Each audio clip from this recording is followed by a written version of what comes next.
রাজধানীর মতিঝিলে শাপলা চত্বরে হত্যাকাণ্ডের মামলায় গ্রেপ্তার সাবেক মন্ত্রী আব্দুল লতিফ সিদ্দিকীকে আজ আন্তর্জাতিক অপরাধ ট্রাইব্যুনালে নেওয়া হচ্ছে। রাজধানীর গুলশানে নিজ বাসা থেকে বুধবার সন্ধ্যায় তাকে গ্রেপ্তার করে ঢাকা মহানগর গোয়েন্দা পুলিশ ডিবি। পরে ট্রাইব্যুনালের চিফ প্রসিকিউটর মোহাম্মদ আমিনুল ইসলাম সাংবাদিকদের জানান, লতিফ সিদ্দিকীকে আজ ট্রাইব্যুনালে হাজির করা হবে। এর আগে সোমবার ট্রাইব্যুনাল ২-এর চেয়ারম্যান বিচারপতি নজরুল ইসলাম চৌধুরীর নেতৃত্বাধীন ৩ সদস্যের বিচারিক প্যানেল শাপলা চত্বরের ঘটনায় মানবতা বিরোধী অপরাধের মামলায় সাবেক প্রধানমন্ত্রী শেখ হাসিনা সহ ৪১ জনের বিরুদ্ধে আনুষ্ঠানিক অভিযোগ আমলে নেন।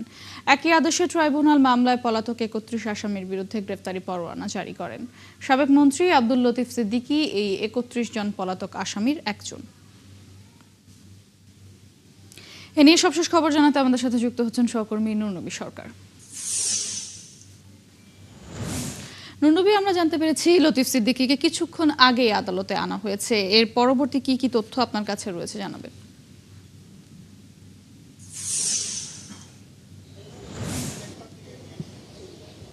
লতিফ সিদ্দিকীকে কিছুক্ষণ আগে আদালতে আনা হয়েছে, সঙ্গে তার ভাই কাদের সিদ্দিকীও আছেন। ডিবি হেফাজতে তিনি ছিলেন, সেখান থেকে তাকে আনা হয়েছে। কিছুক্ষণের মধ্যে তাকে গারদ থেকে এজলাসে অর্থাৎ বিচার কক্ষে তোলা হবে। তার বিরুদ্ধে হেফাজতের যে মামলা হয়েছে আন্তর্জাতিক অপরাধ ট্রাইব্যুনাল 2013 সালের 5 মে যে হত্যাযজ্ঞের ঘটনা ঘটেছিল শাপলা চত্বরে, তার ঘটনার প্রেক্ষিতে মামলা হয়েছে। ৪১ জন আসামি, তাদের বিরুদ্ধে পরোয়ানা জারি করেছে আন্তর্জাতিক অপরাধ ট্রাইব্যুনাল 2।